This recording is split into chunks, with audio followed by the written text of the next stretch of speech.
Tu sais ce qui est étrange? On parle du Sénégal, on parle de la Côte d'Ivoire, mais on parle très peu de la Guinée-Conakry. Et pourtant, c'est peut-être le pays qui va surprendre tout le monde.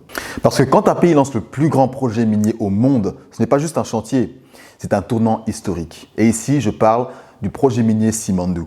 Ce projet minier est une exploitation de fer de classe mondiale. Et pour pouvoir acheminer toutes ces marchandises, il y a également la construction qui est en cours actuellement d'un chemin de fer de 670 km allant du sud-est jusqu'au littoral.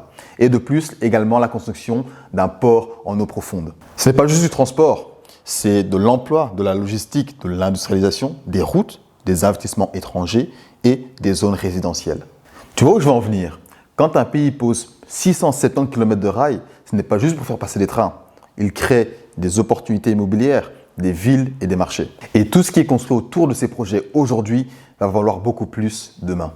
Deuxièmement, la Guinée-Conakry investit massivement dans différents projets routiers. Ces investissements sont principalement redirigés pour améliorer l'aménagement des routes existantes, également pour faciliter l'accès aux différentes zones rurales et les axes vers Conakry. Plus de routes est égal à plus d'échanges et plus de transports, et bien évidemment du coup à une plus grande demande immobilière. Quand tu vois un pays qui améliore ses routes, qui investit dans des chemins de fer ou encore des milliards dans la création d'un port en eau profonde, ce que tu vois, ce n'est pas le présent, mais c'est l'avenir et également le potentiel du pays. Si tu te demandais pourquoi les investisseurs s'intéressent de plus en plus à la Guinée-Conakry, et bien maintenant, tu as ta réponse.